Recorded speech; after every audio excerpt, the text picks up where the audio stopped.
ने मे आई कम इन मैडम वाली नेहा पेंडसे को तो देखा ही होगा, लेकिन नेहा आजकल कहाँ है आज जानेंगे। एक ऐसा बच्चा जो प्लास्टिक की बॉल के अंदर रहता है और वैज्ञानिकों ने बनाया एक ऐसा नया जानवर जिसे देखकर दुनिया हैरान है। जानेंगे वीडियो के आखिर में।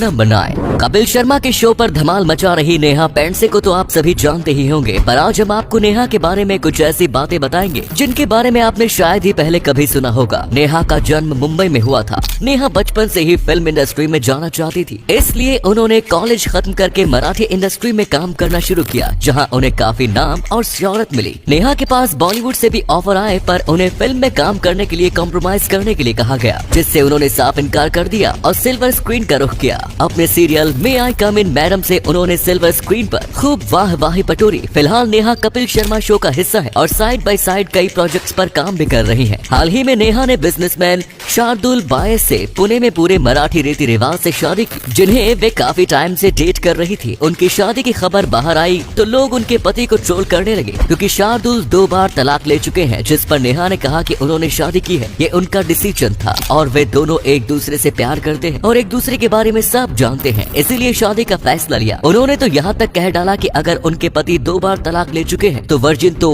वे भी नहीं है। नंबर 8, क्या हो अगर आपको एक पूरा दिन प्लास्टिक के बबल में रहने के लिए कह दिया जाए तो जाहिर सी बात है आप ऐसा करने से इनकार कर देंगे। और आज हम आपको एक बच्चे से मिलाएंगे जिसने अपनी जिंदगी के 12 साल प्लास्टिक बबल में बिताए। मिलिए डेविड वेटर से। 1971 में यूएसए के टेक्सास में पैदा हुए डेविड को सब कंबाइंड इम्यूनो डेफिशिएंसी नाम की बीमारी थी। इस बीमारी के चलते वो नॉर्मल वायरस जो कि हवा में मौजूद होते हैं कि कांटेक्ट में आने से बीमार हो सकता था, यहाँ तक कि उसकी मौत भी हो सकती थी। इसलिए उसे पैदा होते ही स्ट्राइल प्लास्टिक बबल में रख दिया गया, जहां वो 12 साल तक रहा और आखिरकार 12 साल की उम्र में उसकी हवा के कांटेक्ट में आने के चलते मौत हो गई।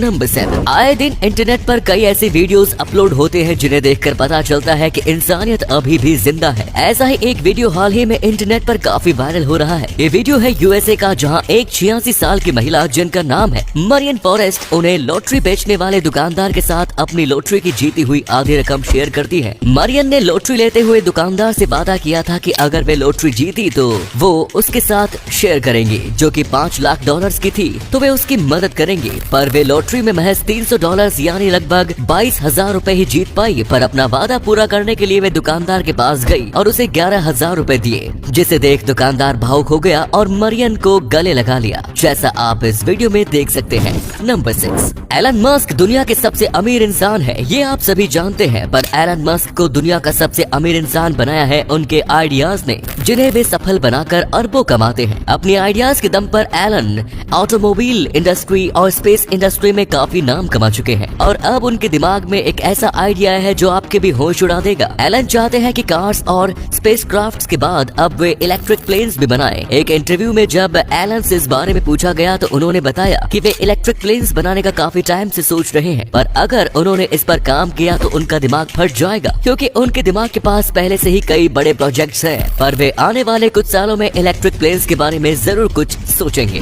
नंबर 5, दुनिया के सबसे अमीर आदमी और भारत के सबसे अमीर आदमी का नाम तो आप सभी ने सुना ही होगा, पर आज हम आपको मिलाएंगे पाकिस्तान के सबसे अमीर आदमी से। मिलिए शाहिद रफीक खान से। शाहिद 16 साल के थे जब वे 1967 में अमेरिका गए। उनके पास उस वक्त महज 30,000 रुपए थे। उन्होंने अपने करियर की शुरुआत बर्तन धोने से की। उन्होंने फ्लेक्स एंड गेट नाम की अमेरिकन ऑटोमोटिव कंपनी में जॉब की और कई सालों की मेहनत के बाद 11 लाख रुपए बचाए और 35 लाख का बैंक लोन लेकर फ्लेक्स एंड गेट को खरीद लिया और आज उनकी नेटवर्थ है लगभग $12 बिलियन यानी लगभग 89,000 करोड़, जिसके चलते वे पाकिस्तान के सबसे अमीर व्यक्ति बने। नंबर 4, वर्ल्ड वॉर 2 के दौरान जापान के आखिरी 2 हाथी मारे गए, इसलिए जापान में हाथी सिर्फ फोटोज तक बचे थे। पर क्या आप जानते हैं कि जापान के बच्चों के कहने पर भारत से उनके लिए हाथी को भेजा गया था? बात है 1949 की। जापान के कई बच्चों ने प्रधानमंत्री जवाहरलाल नेहरू को लेटर लिखा, जिसमें उन्होंने उनसे एक हाथी देने की मांग की। नेहरू जी ने बच्चों की रिक्वेस्ट पर एक हाथी को जापान भेजा। फोटो में दिख रहा ये हाथी वही है जिसे नेहरू जी ने जापानीज बच्चों की रिक्वेस्ट पर जापान भेजा था। नंबर 3, रोल्स रॉयस करोड़ों की कार है, ये आप सभी जानते हैं, पर क्या आप ये जानते हैं कि रोल्स रॉयस कार का खिलौना लेने के लिए भी आपको लाखों रुपए खर्च करने होंगे। रोल्स रॉयस का खिलौना खरीदने के लिए आपको 30 लाख रुपए तक खर्च करने होंगे, क्योंकि रोल्स रॉयस के खिलौने को बिल्कुल वैसे ही बनाया जाता है जैसे असली रोल्स रॉयस को बनाया जाता है। इसमें ओरिजिनल कार के सभी फंक्शंस मौजूद हैं और ये खिलौना बिल्कुल वैसे ही ऑपरेट होता है जैसे असली कार को ऑपरेट किया जाता है। क्या आपने इस फैक्ट के बारे में पहले कभी सुना था? कमेंट्स में लिखकर बताएं। और अगले फैक्ट पर जाने से पहले इस फोटो को ध्यान से देखो और बताओ कि आपको कौन सी हीरोइन दिख रही है। इससे पता चलेगा कि आपकी आंखें और आपका दिमाग कितना तेज है। आपको मिलते हैं 3 सेकंड।